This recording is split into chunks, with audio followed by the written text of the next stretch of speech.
Hello. In this video, I would like to, in a very free-form sort of matter, discuss certain implications that we can find when we consider the parable of the weeds as we find it given by Jesus as recorded in the Gospel of Matthew. Um, what's very interesting to me, what stands out immediately, is the fact that, of course, it is a theodicy. By that I mean Jesus is explaining primarily primarily both the origin of evil and why it cannot be shown to be combated in the present world. So, starting on that first aspect, the origin, it's very tempting. It is a parable, and it's only meant to give an intimation, a certain sense. It's not to be taken as a doctrinal absolute, perhaps, but in the parable, the good sower has, his intention from the start was only to produce the good wheat, you know. But when Jesus is explaining, he's trying to indicate to his hearers, or Matthew so depicts it, where from have the weeds come? Where has this evil so gotten entangled in this life? And I'll mention that point of entanglement going forward. Um, and he says, well, someone, the enemy, snuck along and threw the weeds, those evil agents, into life. Well, that really, in that simple little picture right there, shows that it very much so seems that he is appealing to a dualism. He's saying an evil principle outside of the good sower, God's intention, has come and has done this against the will of the Father. An absolute foreign agent,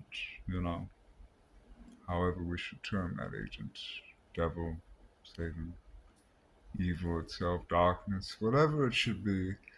This agent has come along, and the origin of evil is outside of God's intention and plan, which to any theologically sound mind, you would eventually, think that would be correct in your own heart. You'd say, yes, of course, evil has to be outside of the plan of God. But the definition of evil has many nuances, and I remember reading in the history of the Jews about six volumes, the history of the Jewish people by an author named Gretz, that the rabbis were somewhat insistent upon the point, or at least he kind of intuitively deduced that they were insistent upon the point that God had made light and darkness. And that's not to say that God made good and evil in the fullest sense, but that God has dictated all things, and that he has mercy and justice, or rather love and justice, and so that he's all encompassing. But anyways, that's straying from the point a bit. All that's to be noted there is that there is an indication of an appeal to dualism. Whence has evil come? Um, whence the evil? Uh, well, not from God. Not from God's intention, not from his plan. He is the good sower. Only the good wheat came from him. Everything's gone awry from this foiler, from this seemingly outside agency. So that's one thing you could draw away from it. The other thing that's very important is that not only is it a theodicy in the sense of whence the origin of evil, it is also a theodicy in the sense of why we do not see, it's basically what he's appealing, why we do not see justice, divine justice on earth, in this life, on this plane, which he basically confesses. You will not see it. Because when the parable goes to the point of, we have to wait to, you know, the good sower, God says, do not try to remove the weeds from the wheat now. If you do that, if you try to, you'll destroy them all, indiscriminately almost. Let them grow apart, let them be separated. That's what I mentioned on the point of entanglement. Let them be fully individuated and differentiated, and then the weeds will be burned and the good wheat will be sent up into the storehouse, into heaven. Now, it's very interesting on that point because, okay, so if you accept the parable, it's an indication, of course, that the divine justice, you're not going to see it on this earth. Or he's explaining why it seems we don't see it. Why it seems is because, well, it can't be. If God, it almost implies, if God were to put the full force of his justice and mercy now, it almost seems as if it would be indiscriminately applied to the whole earth. Almost as if God couldn't sift the wheat from the weeds. He couldn't, if he administered his justice, everything would go. Now, we could, lessen that and say, well, no, it's probably to mean that if God really gave his justice now, in a later Christian interpretation, no one could stand before the justice of God. Everyone is, if you let it loose now, as we are, it wouldn't work. Everyone would be unrighteous. Maybe that's the argument. And it contains within it that sense that the wicked will only be destroyed at the removal of the righteous, which harks back, in a sense, to the stories of Lot and Noah. Once Noah, the righteous man of his generation, is removed, the earth is flooded. All life is destroyed. Except for, that Noah and the animals. That small sliver of a future generation. But also in the story of Lot, once he's removed from the city is destroyed. So the presence of the wheat, as it were, the righteous, the good intentioned on this earth is what keeps it up, in a sense. Only upon its removal will it be destroyed, or it's almost like removing the vital life from a body. It'll fall apart. The good are the vital life, and the evil is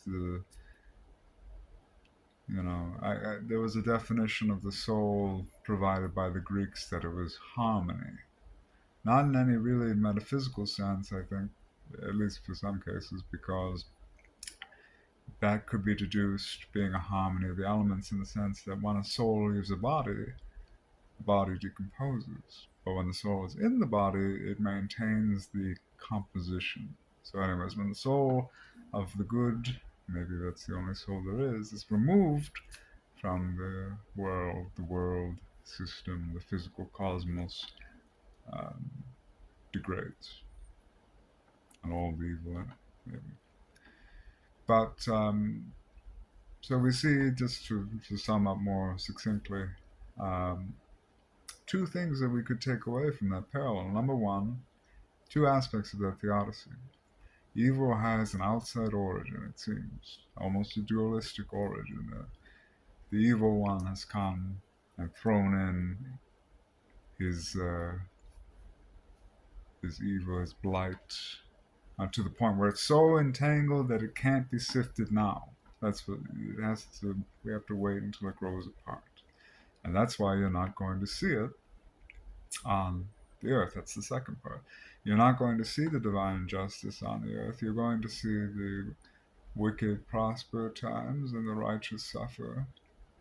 because the divine justice cannot be implemented before, if it were, either all would be found, faulty to some degree, almost like, I guess, the spirit of death or the angel of death in the Passover. We don't have that mark yet, or, this is extrapolating on it. I'm just freeform talking, but it would go abroad without discrimination.